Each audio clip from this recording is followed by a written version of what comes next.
ನಮಸ್ಕಾರ. ನನ್ನ ವಿಡಿಯೋ ನೋಡೋದಕ್ಕೆ ಡಬಲ್ ನಮಸ್ಕಾರ. ಇವತ್ತಿನ ವಿಡಿಯೋ ಸಂತೆಯಲ್ಲಿ ಮಾಡುವ ಬೋಂಡ ಮಾಡೋಣ. ಇದನ್ನು ನೋಡೋಣ ಬನ್ನಿ. ಮೊದಲಿಗೆ ಈರುಳ್ಳಿ ಸಣ್ಣಗೆ ಹಚ್ಕೊಳ್ಳೋಣ. ಈಗ ಕೊತ್ತಂಬರಿ ಸೊಪ್ಪು, ಸಬ್ಬಕ್ಕಿ ಸೊಪ್ಪು, ಕರಿಬೇವಿನ ಸೊಪ್ಪು ಎಲ್ಲ ಹಚ್ಬಿಟ್ಟು ಹಾಕೋಣ. ತೊಳೆದ್ಬಿಟ್ಟು ಚೆನ್ನಾಗಿ ಎಲ್ಲ ಹಾಕೋಣ. ಈಗ ಕಡಲೆ ಹಿಟ್ಟು ಹಾಕ್ಕೊಳ್ಳೋಣ. ಕಡಲೆ ಹಿಟ್ಟು ಕಮ್ಮಿ ಇರಬೇಕು, ಈರುಳ್ಳಿ ಜಾಸ್ತಿ ಇರಬೇಕು. ಸ್ವಲ್ಪ ಜೀರಿಗೆ, ಪುಳಿ, ಉಪ್ಪು, ರುಚಿಗೆ ತగ్గಷ್ಟು, ಸ್ವಲ್ಪ ಒಂದು ಸೋಡಾ ಒಂದು 1/4 ಟೀ ಸ್ಪೂನಲ್ಲಿ ಸ್ವಲ್ಪ ಹಸಿಮೆಣಸಿನ್ಕಾಯಿ ರುಚಿಗೆ ತಕ್ಕಷ್ಟು ಖಾರ ನೋಡ್ಬಿಟ್ಟು ಹಾಕ್ಕೊಳ್ಳಿ, ಎಷ್ಟು ಬೇಕು ಅಷ್ಟೇ ನಿಮಗೆ. ಈಗೆಲ್ಲ ಮಿಕ್ಸಿಂಗ್ ಮಾಡೋಣ. ಎಲ್ಲ ನೀರು ಸ್ಮೂತಾಗಿರ್ಬೇಕು ಬೋಂಡ. ಎಷ್ಟು ಸ್ಮೂತಾಗಿದ್ದರೆ ಅಷ್ಟು ಬೋಂಡ ಸ್ಮೂತಾಗಿರುತ್ತೆ. ನೀರು ಹಾಕ್ಕೊಳ್ಳೋಣ, ಎಷ್ಟು ಬೇಕು ಅಷ್ಟು ನೋಡ್ಕೊಂಡು.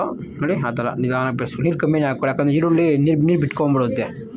ಜಾಸ್ತಿ ನೀರು ಹಾಕ್ಬೇಡಿ. ಇವಾಗ ನೋಡು ಕರೆಕ್ಟಾಗಿ ಕುದುರಿದೆ. ಒಂದು 10 ನಿಮಿಷ ಬೆರೆಸಿ ಸ್ವಲ್ಪ ನೆನೆಗೆ ಬಿಡೋಣ. ಒಂದು 10 ನಿಮಿಷ ಆದಮೇಲೆ ಎಣ್ಣೆ ಹಾಕ್ಕೊಳ್ಳೋಣ ಬಾಣಲಿಗೆ. ಡ್ರೈ ಫ್ರೈ ಮಾಡೋಕ್ಕೆ ಎಷ್ಟು ಬೇಕೋ ಅಷ್ಟು ಎಣ್ಣೆ ಹಾಕ್ಕೊಳ್ಳೋಣ.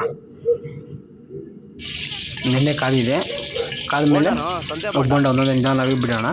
ಒಳಗಡೆ ಬಿಡಿ, ಮೇಲೆ ಬಿಡಬೇಡಿ, ಇರುತ್ತೆ ಎಣ್ಣೆ. ಒಳಗೆ ಕೈ ಇಕ್ಕಿ ಒಳಗಡೆ ಬಿಟ್ಟರೆ ಎಣ್ಣೆ ಆದ ಕಾರಣಕ್ಕೆ ಇರಲ್ಲ. ಕಾವು ನಿಧಾನವಾಗಿ ಇಕ್ಕೊಳ್ಳೋಣ.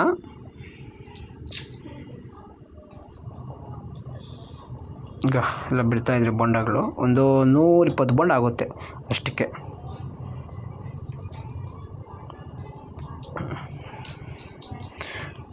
ಈಗ ತಿಕ್ಸ್ಕೊಳ್ಳೋಣ ಕಿತ್ತೆಲ್ಲನೂ ನಿಧಾನವಾಗಿ, ರೋಸ್ಟ್ ಆಗಿರೋವಲ್ಲ.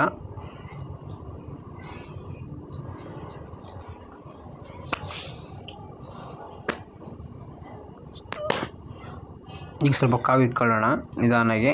ಒಂದು ಅರ್ಧದಷ್ಟು ಬೆಂದಿದೆ. ಈಗ ನೋಡಿ ಗೋಲ್ಡನ್ ಕಲರ್ ಬೋಂಡ ಬೇಯಿಸ್ಕೊಬೇಕು, ನಿಧಾನವಾಗಿ ಬೇಯಿಸ್ಬೇಕು. ಈಗ ಎಲ್ಲ ಬೋಂಡ ಆಗಿ ಸವೆಲ್ಲ ಸಿದ್ಧ.